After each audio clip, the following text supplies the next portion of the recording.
Hello everyone. आज का जो हमारा सेशन है ये बहुत ही फूडी होने वाला है। तो before we start the session सब वीडियो को पॉज करके अपने आसपास कुछ स्नैक्स ज़रूर रख लें, क्योंकि गारंटी है इस बात की कि वीडियो के एंड तक जाते जाते आपको बहुत ज़्यादा भूख लगने वाली है और आप कुछ ना कुछ ऑर्डर ज़रूर करेंगे। राइट। तो आज का हमारा सेशन इसी पर्टिकुलर टॉपिक पर बेस्ड है कि हम अपनी कंट्री में ऐसे बहुत सारे फूड आइटम्स खाते हैं जो हमें लगता है कि वो इंडियन है पर एक्चुअली में वो एनआरआई है। राइट। तो आज के हमारे सेशन का जो टॉपिक है वो है भारत के पसंदीदा जायकों का ऐतिहासिक सफर। तो लेट्स बिगिन द सेशन। आइए सेशन की शुरुआत करते हैं। यहाँ पर आपके सामने जो एक पिक्चर दिख रही है, इससे ये क्लियर हो रहा है कि इंडिया और इंडिया में जो किचन्स होते हैं घरों में, एक्चुअली में वो वर्ल्ड का नक्शा है। जी हाँ, इंडिया में हम बात करते हैं, और चलिए कहीं और नहीं, मैं अपना ही एग्जाम्पल आपको देती हूँ कि कई बार फैमिली और फ्रेंड्स के बीच में मैं अक्सर ऐसा बोल देती हूँ कि मुझे बाहर का खाना बिल्कुल पसंद नहीं है, मुझे घर के दाल चावल बहुत अच्छे लगते हैं। बट जब मुझे ये पता चला कि इंडिया का वो सबसे देसी खाना दाल चावल भी इंडियन नहीं है, आई वॉज लिटरली शॉक्ड। मैं सच में शॉक्ड में थी कि अगर ये इंडियन नहीं है तो फिर ये किस देश से बिलोंग करता है। चलिए जानते हैं ऐसे ही अलग अलग एनआरआई फूड्स के बारे में।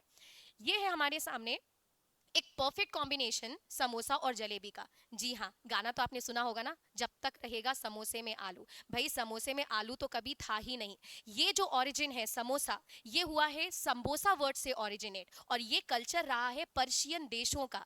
मुगल्स ने जब समोसे को डेवलप किया और जब इसको वो खाते थे तो आलू की जगह पर वो चिकन या ड्राई फ्रूट्स यूज करते थे। इंडिया में हमने इसे कर दिया मॉडिफाई, देसी स्टाइल और देसी स्वैग को ऐड करके चिकन को निकाला बाहर और आलू डाल दिया अंदर। बस गाना भी बन गया और ये हमारी कंट्री का एक हीरो फूड भी बन गया, मतलब आलू वाले समोसे। आज हम बात करते हैं इंडिया में तो समोसे की भी बहुत सारी वेराइटीज हैं। मीठे समोसे हैं, तीखे समोसे हैं, आलू वाले समोसे, और बहुत सारी अलग अलग वेराइटीज मिलती हैं। साथ ही साथ जब हम बात करते हैं जलेबी की, तो ये भी पर्शियन देशों का ही ओरिजिन है। सर्कुलर बनाया जाता है कुछ इसलिए ताकि इसकी जो चाशनी है वो इंटरलॉक हो जाए।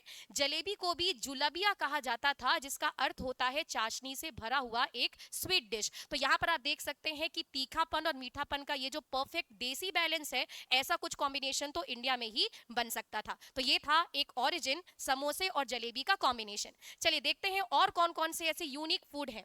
तो यहाँ पर आप देख सकते हैं, जब हम बात करते हैं पर्शियन देशों की, पर्शियन देशों में जब दावतें दी जाती थी, स्पेशली जब शाही दावतें दी जाती थी, तब वहां पे परोसा जाता था बिरयानी और कबाब। तो ये शाही दावत में खाए जाने वाले जो भोजन है ना, ये इंडिया के स्ट्रीट फूड बन गए। मतलब जगह जगह पर बिरयानी और कबाब तो ऐसे मिल रहे हैं जैसे अब ये शाही तो बिल्कुल भी नहीं रह गए।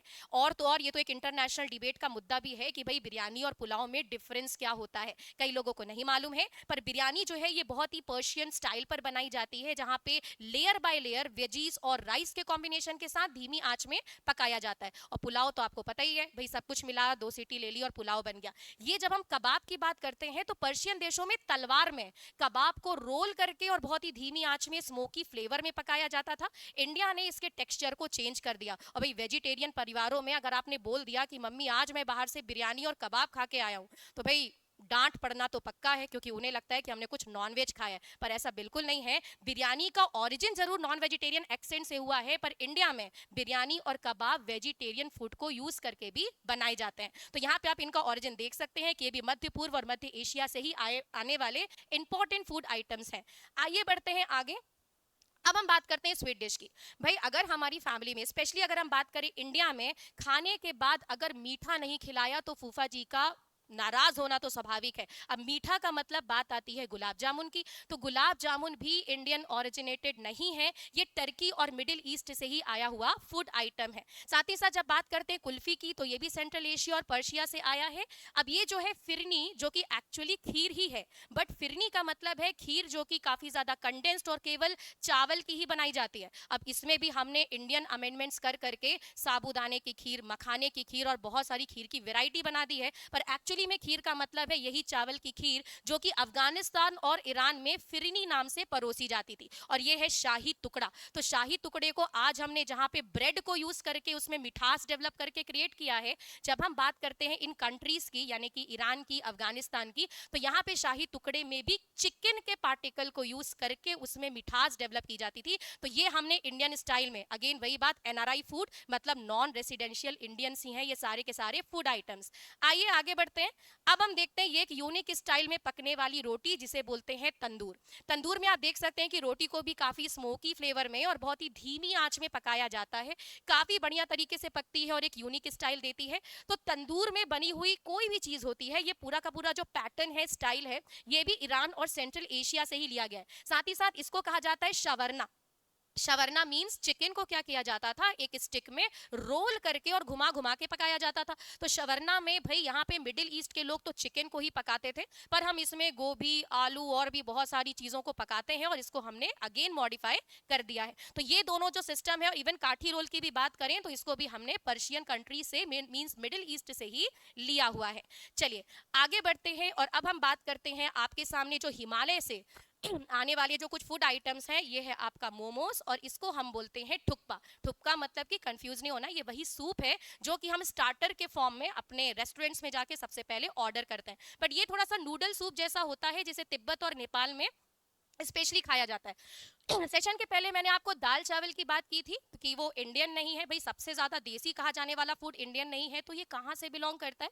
ये बिलोंग करता है नेपाल से, राइट। और ये जो आप मोमोज देख रहे हैं, जिसका ओरिजिनल कल्चर है स्टीम में बनाया जाता है, पर इंडिया में इसको भी मॉडिफाई कर दिया है। सॉरी, स्टीम वाले मोमोज के साथ साथ हम इसमें क्रंची मोमोज, राइट, इसको हमने और वेजी मोमोज और अलग अलग फॉर्म में मोमोज को हमने क्रिएट कर दिया है। मतलब ध्यान रखें, चाहे बात हो संविधान की, परिधान की या व्यंजन की, हर बार हमने इसमें इंडियन स्वैग ऐड करके इसको वर्ल्ड फेमस बनाया है। तो भाई फेमस करने का क्रेडिट तो इंडियंस को ही जाता है। चलिए आगे बढ़ते हैं। अब हम बात करते हैं, भाई ये तो नेशनल ड्रिंक घोषित कर देने वाली चीज है, राइट। मतलब इंडिया में पानी के बाद अगर सबसे ज्यादा कोई चीज पी जाती है तो वो है चाय। साइंटिस्टों ने खोजा था कि चाय में थियानिन होता है, जो कहीं ना कहीं बॉडी के अंदर सर्कुलेशन को स्लो कर देता है, इसलिए लोगों को नींद आती है। पर इंडिया में तो नींद भगाने के लिए भी चाय पी जाती है और नींद को लाने के लिए भी चाय पी जाती है। चाय के लिए मना कर दो तो लोग नाराज भी हो जाते हैं, और जब सोशल गैदरिंग करनी होती है तो भी चाय बहुत ज्यादा इंपॉर्टेंट है। भाई चाय पे तो बहुत लंबी चर्चा हो सकती है, क्योंकि इंडिया में कॉफी विद करण से ज्यादा फेमस है चाय पे चर्चा। एनीवेज, ध्यान रखें, ये जो टी का कॉन्सेप्ट है ये आप जानते ही हैं कि यूरोपियन कंट्रीज के द्वारा इंडिया में लाया गया था। बट उनका जो स्टाइल था वो केवल ब्लैक टी पीते थे, दूध और चीनी डालकर चाय के ये जो डिफरेंट डिफरेंट एक्सेंट्स हैं, ये इंडिया में बनाया गया कि भाई इम्यूनिटी बढ़ानी हो तो अदरक वाली चाय पी लो, स्ट्रेस रिलीव करना हो तो इलायची वाली चाय पी लो, और कुछ भी नहीं करना हो तो मसाला चाय पी लो या नॉर्मल चाय पी लो। तो चाय में तो भाई बहुत सारी बातें की जा सकती हैं। एनीवेज, ध्यान रखें कि ये हमारे इंडिया का जो ओरिजिन है, और मेनली हम बात करें तो यूरोपियन कंट्रीज के द्वारा। लेकिन चाय की पत्ती, ध्यान रखिए, चाय का पैटर्न और एग्रीकल्चर ये तो यूरोपियन है, पर चाय को पीने का जो कल्चर है ये वर्ल्ड में सबसे ज्यादा चाइना में पॉपुलर है। पर वर्तमान में इंडिया जो है वो इसका सबसे बड़ा कंज्यूमर है। साथ ही साथ यहाँ पर आपको ये दिख रहा है चाउमीन, तो भाई चाउमीन हो तो नाम से ही स्पष्ट है कि ये चाइना का एक कह सकते हैं कि ट्रेडिशनल फूड आइटम है। आइए आगे बढ़ते हैं और बात करते हैं। आपके सामने ये जो आपको देसी चीनी का तड़का वाला फूड आइटम दिख रहा है, ये है मंचूरियन, राइट। मंचूरियन वैसे तो ज्यादा इंडियन है, कम चाइनीज है। इंडिया के एक शेफ ने गोभी पर मंचूरियन का सबसे पहला एक्सपेरिमेंट किया था, जो काफी सक्सेसफुल हुआ। तो आज मंचूरियन को अलग अलग वेजीज में ट्राई किया जा रहा है। तो ये इंडियन ज्यादा है, चीनी कम है, ध्यान रखिएगा। स्प्रिंग रोल, स्प्रिंग रोल जो है वो डेफिनेटली वो चाइना से ही आता है। केचप, भाई केचप जो शब्द है वो चाइनीज वर्ड ही है, तो केचप अगर आप यूज कर रहे हैं तो ये बहुत ही कॉमन इंग्रेडिएंट है चाइना का। अब बात करें हक्का नूडल्स की। अगेन हक्का नूडल्स पर ध्यान रखें, चाइना में और यूरोपियन देशों में जो नूडल्स खाए जाते हैं वो प्लेन होते हैं, राइट। पर हमारे यहाँ जो नूडल्स होते हैं भाई, जब तक उसमें आपको सब्जियां नहीं दिखेंगी आपको वो नूडल्स लगेगा ही नहीं। तो ये सारे के सारे कॉन्सेप्ट आप देख सकते हैं, ये फूड आइटम्स चाइना से जो है वो इंडिया में पॉपुलर हुए।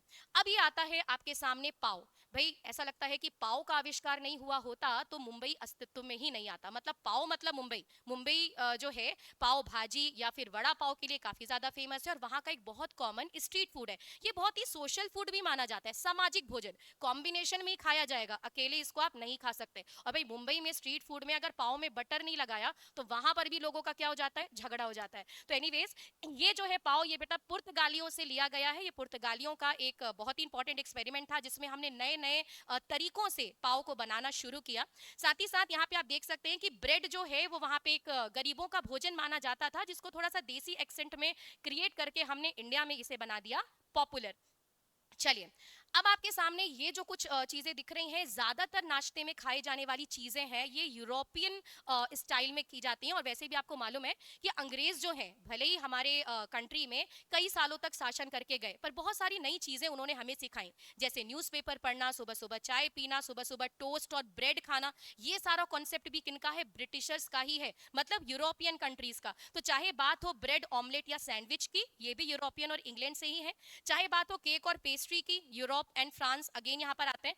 कॉफी जो है वो इथोपिया से ली गई है। भाई जो कॉफी के शौकीन है वो हेजलनट, कॉफी बीन्स और कई सारी अलग अलग वेराइटीज कॉफी की ट्राई करते रहते हैं। साथ ही साथ सूप और सैलेड की बात करें तो ये भी फ्रांस और ग्रीस का इन्वेंशन माना जाता है। मिष्ठान में अगर हम कस्टर्ड, पुडिंग, ठीक है, अगर हम फ्रूट सैलेड या पैनकेक की बात करें तो ये भी यूरोपियन कंट्रीज में सबसे ज्यादा पॉपुलर है। ओट्स की बात करें तो ओट्स भी जो है वो, जिसको हम कह सकते हैं इंडियन दलिया, जो कि एक फॉरेन वर्ड ओट्स के नाम से जाना जाता है, ये स्कॉटलैंड में सबसे ज्यादा फेमस है। चलिए आगे बढ़ते हैं, बात करते हैं ये भाई आजकल के बच्चों का सबसे फेवरेट फूड पिज्जा। क्या आप जानते हैं पिज्जा एक ऐसा फूड है जो अंतरिक्ष में भी जा चुका है? जी हाँ, स्पेस में भी जा चुका है। साथ ही साथ यहाँ पर इटली में, क्योंकि ये इटालियन फूड है, इटली में एक पर्सन ने, आपको पता है कितना बड़ा पिज्जा बना करके वर्ल्ड रिकॉर्ड बनाया था? एक फुटबॉल ग्राउंड के बराबर। आप सर्च कर सकते हो उन पिक्चर्स को जहां पे फुटबॉल ग्राउंड के बराबर पिज्जा बनाया गया था और बना था वर्ल्ड रिकॉर्ड, राइट। तो ये जो आपके सामने डिश दिख रही है, जिसमें पास्ता भी सर्व हो रहा है, आइसक्रीम भी सर्व हो रही है और आपके सामने यहाँ पे पिज्जा भी है, तो ये आपके इटली का स्वाद है जो कि आप इस कॉम्बिनेशन में देखते हैं। आगे अगर हम बढ़ते हैं और बात करते हैं इन पर्टिकुलर आइटम्स की, यूजुअली जो कॉम्बिनेशंस में लेते हैं, मैकडी अगर आप जाते हो तो आप बर्गर लेते हो, फ्रेंच फ्राइज लेते हो, कॉफी या कोई शेक लेते हो। ये जो ओरिजिन है वो अलग अलग कंट्री से माना जाता है। जैसे बर्गर, बर्गर जो है वो जर्मनी का एक प्लेस है हैम्बर्ग, जहां से ये डिश इवॉल्व हुई और हमने इसमें इंडियन स्टाइल के साथ इसको थोड़ा सा और ज्यादा रेनोवेट किया। साथ ही साथ हॉट डॉग और सॉसेज की बात करें तो ये भी जर्मनी का इवोल्यूशन है। वेफल्स की बात करें तो ये बेल्जियम में वेफल्स बहुत ज्यादा कॉमन है। फ्रेंच फ्राइज, राइट, कुछ नहीं है, आलू ही है ये, बट ये फ्रेंच फ्राइज के नाम से पॉपुलर है। बट फ्रेंच फ्राइज फ्रांस के नहीं है, ये बेल्जियम में बहुत ज्यादा कॉमन है। अगर हम बात करें डोनट्स और ब्राउनी की, तो डोनट्स और ब्राउनी जो है ये अमेरिका का, साथ ही साथ यूके में भी इसे काफी ज्यादा ट्रेडिशनली खाया जाता है।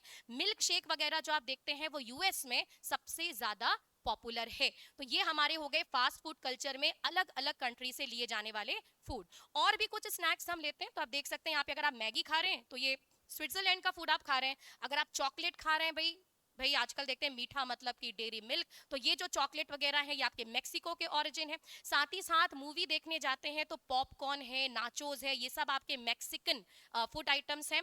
कॉर्नफ्लेक्स की बात करें तो ये यूएस का ओरिजिन माना जाता है। चॉकलेट, हॉट चॉकलेट का कल्चर भी इंडिया में वर्तमान में बहुत ही ज्यादा पॉपुलर है। तो हॉट चॉकलेट जो है ये स्पेन का जो डिश है वो माना जाता है। चलिए, तो यहाँ पे हमने डिस्कस किया है उन सभी फूड आइटम्स के बारे में जो कि नॉन रेसिडेंशियल इंडियंस हैं। जी हाँ, खाए तो इंडिया में जाते हैं, पॉपुलैरिटी इंडिया से मिली है, लेकिन उनका पासपोर्ट किसी और देश का है। तो होप आपको ये सेशन काफी इंटरेस्टिंग लगा होगा। साथ ही साथ ये जो हमने आज का कॉन्सेप्ट डिस्कस किया है, ये वसुदेव कुटुंबकम के अवधारणा को बिल्कुल सही करके दिखाता है। मतलब अर्थ इज अ फैमिली। जी हाँ, हमने दूसरी कंट्री से इन सभी चीजों को लेकर मॉडिफाई किया है, इस बात का इंडिकेशन है कि हम अपना कल्चर शेयर कर रहे हैं और हम अपने ट्रेडिशन को और दूसरी कंट्रीज के ट्रेडिशन को अडॉप्ट कर रहे हैं और पॉपुलर बना रहे हैं। तो कैसा लगा आपको इंटरेस्टिंग सेशन? और होप ये बात तो कंफर्म है कि भूख तो जरूर लग गई होगी, तो बस फोन उठाइए, जोमेटो में अपना फेवरेट एनआरआई फूड ऑर्डर कीजिए। ऐसे इंटरेस्टिंग सेशन को देखने के लिए जुड़े रहें एसएमजे के प्लेटफॉर्म के साथ। Thank you so much. जय हिंद।